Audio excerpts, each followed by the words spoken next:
చంద్రబాబు గారిని సూటిగా ప్రశ్నిస్తున్నాం. చంద్రబాబు గారు, మీరు ముఖ్యమంత్రి కావడానికి ఎన్నో వాగ్దానాలు చేశారు. మేనిఫెస్టోలో ఎన్నో అంశాలను పెట్టారు. సూపర్ 6 మరి ముఖ్యంగా ప్రతి సభలోనూ ఊదరగొట్టారు. సూపర్ 6 నేను అమలు చేస్తానని ప్రజలందరినీ నమ్మబలికించారు. మరి ఈ రోజు సంవత్సరం రోజులు అయిపోయింది. సూపర్ 6 ఏమైంది చంద్రబాబు గారు అని కాంగ్రెస్ పార్టీ ప్రశ్నిస్తుంది. సూపర్ 6 సూపర్ ఫ్లాపేనా? చంద్రబాబు గారు సమాధానం చెప్పాల్సిన అవసరం ఉంది. సంవత్సరం రోజులు అయిపోయింది.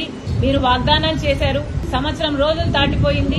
అంటే ఈ వాగ్దానాలు నిలబెట్టుకునే ఉద్దేశం ఉందా లేదా? ఏదైనా వాగ్దానాలు చేసి అధికారంలోకి వస్తే అధికారంలోకి వచ్చిన వెంటనే ఆ వాగ్దానాలు నిలబెట్టుకుంటారు అని ప్రజలు అనుకుంటారా?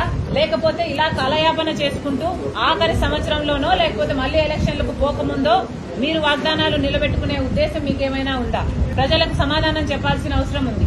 సూపర్ 6 లో భాగంగా చంద్రబాబు గారు మరి ముఖ్యంగా రైతులకి ప్రతి ఏడాది 20,000 రూపాయలు ప్రతి రైతుకి ఇస్తానన్నాడు. ఇప్పటికి 54 లక్షల రైతు కుటుంబాలు ఎదురు చూస్తూనే ఉన్నాయి. ఇంతవరకు రైతులకు ఇచ్చింది లేదు చంద్రబాబు గారు. రైతులను మోసమే చేశారు సంవత్సర కాలం పాటు రైతు భరోసా పథకం కింద. అంతేకాదు తల్లికి వందనం అనే పథకం ప్రతి బిడ్డకు 15,000 రూపాయలు ఇస్తానన్నాడు చంద్రబాబు గారు. ఎంతమంది బిడ్డలుంటే అంతమందికి ఇస్తానన్నాడు చంద్రబాబు గారు.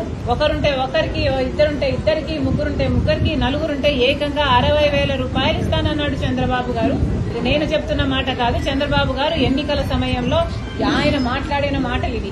మరి నలుగురు బిడ్డలుంటే 60,000 ఇస్తానన్న చంద్రబాబు గారు ఒక్క బిడ్డకైనా కూడా కనీసం ఒక్క బిడ్డ వేసుకున్నా కూడా 84 లక్షల మంది తల్లులు ఎదురు చూస్తున్నారు. ఒక్క బిడ్డకి వేసుకున్న కుటుంబంలో ఒక్క బిడ్డకి ఇచ్చినా 15,000 రూపాయలు. మరి చంద్రబాబు గారు ఇంతవరకు ఒక్క తల్లికి కూడా తల్లికి వందనం పథకం కింద ఒక్కరికి కూడా ఇచ్చింది లేదు.